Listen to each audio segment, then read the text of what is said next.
All right, we're getting into some Metroid with this game here. I'm super excited, all in on the Metroid. Shout out to Burning Hearts Tattoo. I just went there Monday. I got my Metroid colored in right there, so that's popping nicely on there. And then I hit up the Nintendo store.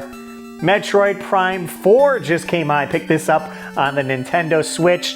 Did a live stream of it. Been enjoying it so far. We're only 2 hours in. But talking about Metroid means we gotta hit the rental store and grab ourselves a copy of Metroid on NES. Again, this whole series is about what would happen if you went to the video rental store for the weekend, saw this cartridge sitting on the shelf, well, the box itself. Would you be able to be convinced looking at the art on the box and the description? Now, I have the yellow variant of Metroid here. It's a little bit beat up, so I can use a upgraded copy. But that's okay, I don't have the box. I got it here on the iPad so we could take a look at what the box looked like and what was on the back of it and see if we were convinced. Gaming sure has changed over the years. Back in the day when you rented a video game, it wasn't so simple. You couldn't just go online and look at some gameplay at your own leisure. You had to pick up a box, look at some text and some pictures, and see if you were convinced.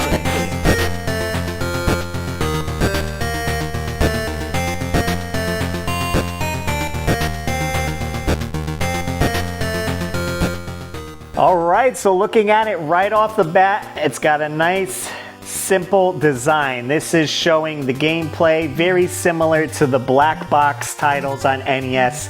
It's basically a screen capture of what the gameplay looks like. You see Samus there looking like an, space astronaut, something like that. If you had no idea what Metroid was, shooting 2 enemies. You can see some platforms, 2 enemies.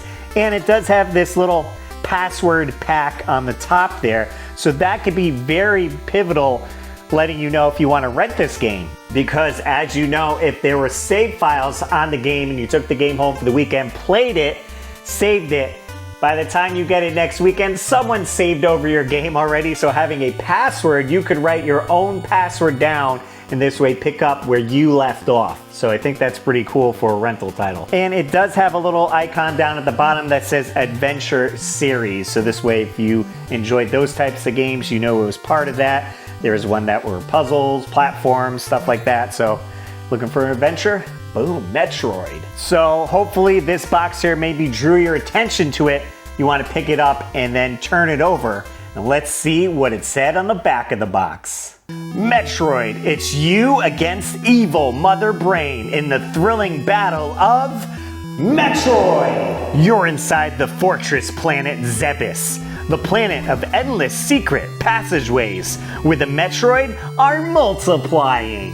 Left alone, the Metroid are harmless, but in the wrong hands, they could destroy the galaxy.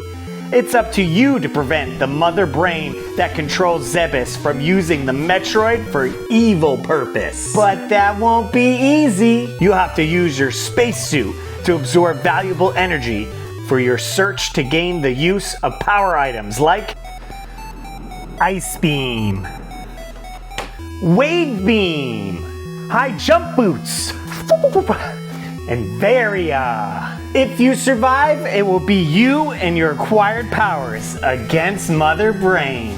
2-player alternating game for use with the Nintendo Entertainment System.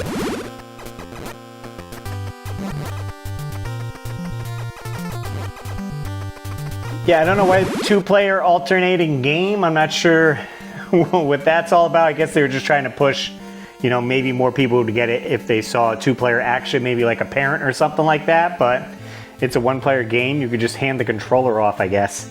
But it does give you a good look at what the game is like. We have 3 small screenshots in the bottom and 1 larger one in the upper right corner.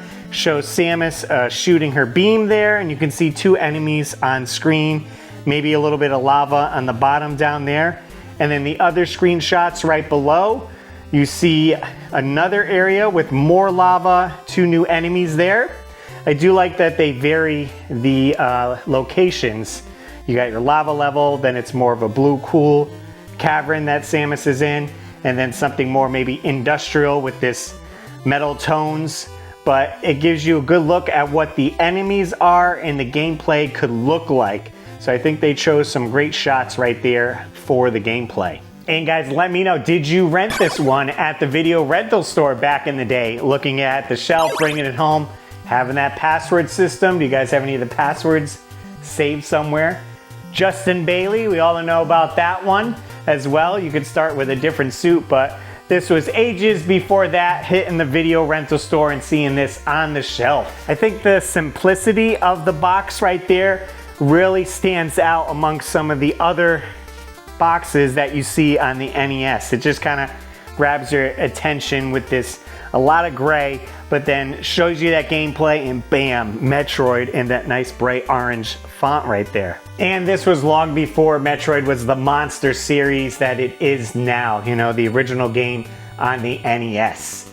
If you guys do have any suggestions of games you want me to check out on the show, definitely leave it in the comments, because I'm looking to check out some awesome box art and maybe some not so awesome. Just definitely excited that, you know, Metroid has a new game, Metroid Prime 4. Excited to finish this one. You guys can check me out live streaming every Wednesday at 8 o'clock. And a lot of times I do love going back to the original game. There's a version of this that someone ported to the Super Nintendo. I'm excited to check that out, and I'll probably end up live streaming it. So turn on your notifications and subscribe if you're not already. So that wraps up Metroid on the NES. After checking out the box art and reading the description, you gotta ask yourself, were you convinced?